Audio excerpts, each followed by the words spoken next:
Industry collaboration. The journey towards the next generation MEP is not going to be a single entity or solitary. It needs a collaborative efforts with professionals, with academias, and with technology providers. We need to have a strong tie-up with our colleges. I believe that academia and industry partnership is crucial to encourage our budding youngsters to join this industry. Most of them are running away to computers, including my son. He has decided to pursue computer science, but we need to go back to college and encourage our juniors, our people to come and join this sector. It has to be. We need to collaborate for some research projects. We need to have internship programs running within our organizations. We need to have knowledge platforms where we all can work together. This is what we need to work together with. IPA has done a phenomenal work, I would say, in teaching and going to the grassroots level. Focus is trying to drive that, but you guys can on this today's forum talk about this to bridge the theoretical knowledge and practical application surrounding with the professionals and showing them this industry is also as good as other industries.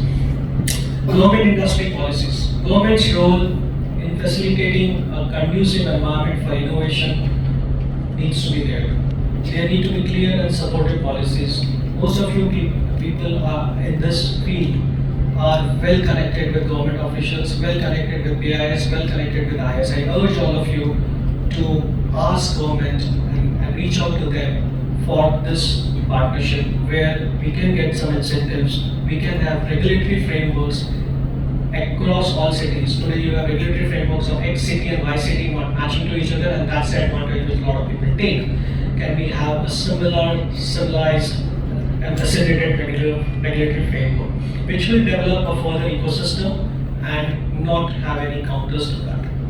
Technology providers, suppliers, technology partners, vendors, all of us, we are all backbones to this platform. We need to develop, we need to collaborate, we need to have constant dialogue, we need to learn from each other, and events like this actually help to know what's happening in the society, in the government. But I would encourage if we can get some more feedback mechanisms and get people from outside the country to come and showcase their technology upgradation which they are doing. So together we need to find a solution which is cutting edge, but which is also practical and which is scalable. I think my 15 minutes are over. So in conclusion, the next generation platform for Indian MEP industry is very exciting, ladies and gentlemen. It's swimming with a lot of possibilities. We need to embrace smart technologies, we need to foster innovations, we need to prioritize sustainability, and we need to have a change to shape a future where our buildings are not just structures, but are living entities. Let us embark on this journey together. Our nation needs this. Before I close, today also, our nation is shocked with a lot of fire incidents across the cities. Last one was Bangalore. This week is being celebrated as a safety week, and I take this platform to pay tribute to our firemen.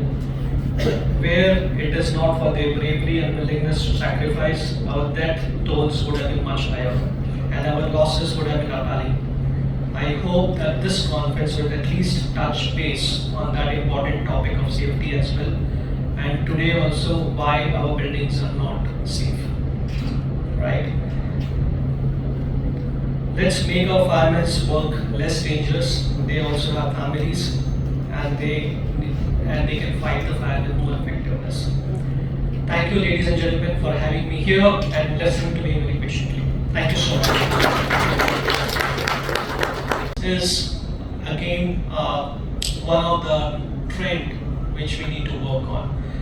Next, immediate trend which is moving towards is 3D printing, and you all know about this. This is DFAM.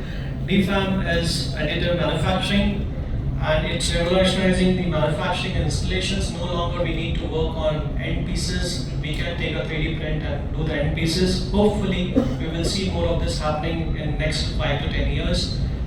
We should all work towards that. We should all educate ourselves towards that.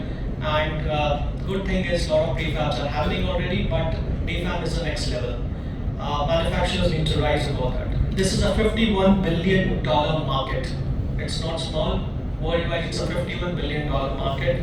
And 3D printing already in Bangalore, you had the post office being 3D printed, can be now progressed to MEP exhibition happening that. Intricate plumbing components, customization of electrical, everything can be possible with reduced wastage, embracing new technology, and we're talking about carbon footprint. Apart from that, software upgradations, we are still using, at least I use a very old CAD software, but the new CADs are come up with a lot of legal options which are available. Let's invest on that. I understand our challenges are that we get a fee of 2 rupee, 1 rupee, 50 paisa, 3 rupee, and that's a problem which we have. But I think collectively we need to change. We need to ask. It is a 4,000 rupees square feet built up area market. So ladies and gentlemen, India is today at a land of diversity with dynamism and in forefront of adopting good ideas. We stand on the cusp of next generation of MEP. It is on our shoulders to take this industry to the next level. It is embarrassing to see a lot of these quality photographs, but it is also imperative for all of us to embrace the changes and usher a new design and technology. The current challenges, before we dwell into future, is to understand the landscape, to understand the rapid urbanization. I'm not sure how many of you read the article, but yesterday Nagpur as a city has announced its policy for a carbon mapping. As a city, Nagpur has become the first city in the country to announce policies on carbon mapping. This is news for all of you. You should explore that. There are good opportunities for all of us to be there, and let's witness this kind of change happening at the urban level, which is being driven by the ministry itself. So I'm sure it's no more related to just doing one developer building. We are talking about at a larger city level, and that's what rapid urbanization, creating sustainable, resilient cities is going to be all about. It's going to be on the shoulders of this conclave and the people who are in attendance here to make sure that it's being delivered to the vision of the government. So planning, designing, urban growth, and all this is going to happen, but where are the resources? What are the challenges? We have challenges that we don't have good article resources. The MEP industry, like all global counterparts and all other counterparts, are facing challenges on having good engineers, good being at the front of technology. We have a strong stance being taken. It's not about cost cutting, it's about giving the proud and having that proud that I designed this building, I executed this building, and I'm responsible for this. Ladies and gentlemen, let's truly focus on this front. The next trends, and these are something which we all keep talking about, adoption of new technologies, smart technologies, which are basically the backbone, efficiencies, focus on healthy environments, preparing for natural disaster and sustainability.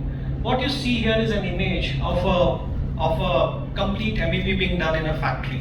I'll talk a little bit more about smart technologies. This is transforming the way we design and manage and operate our buildings. We all know about it, it's nothing new. But artificial intelligence is picking it up quite fast.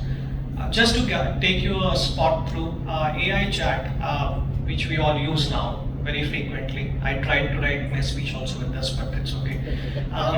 So it has now, people had said that it will take 5 years to develop this field, but over the last 1 year, there's a new technology which is going to come up, and you will find it slowly happening in your mobile and available to you. Sloan is going to take you to movies and avatars, right? You just type it. Today we are only getting text.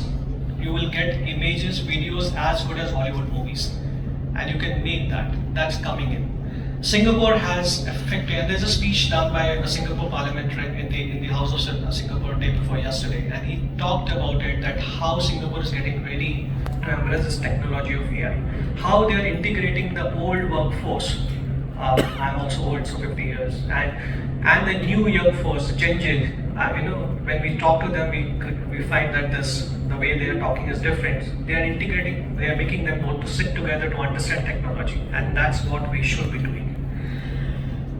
So artificial intelligence with predictive maintenance, real-time monitoring, efficiency, reducing downtime, operational costs, all we have gone through jargons in last 5-10 years. It's time to implement all of that. Next is Internet of Things, connecting the dots. A new terminology is now called IIoT. IIoT is Industrial Internet of Things, involving mechanical engineers. So we'll see a lot of this cross-pollination between mechanical engineers, software writers, AI writers, talking to each other and talking about IIoT. It's not limited to IIoT, it's IIoT. The challenge of IIoT is going to be, how are you going to implement IIoT in your existing infrastructure? Are we ready for that? Are our suppliers ready for that? Our vendors ready for that challenge, without disturbing the current things? It's not that it's not happening. A lot of things are happening in this industry, but again, these are some pointers for all of you to take about during this course of 2 days conference, where all of us can together explore what's happening on the technology front. Efficiency. You enter a room today and everyone will talk about efficiency. How much is electrical load? Is it 3 VA per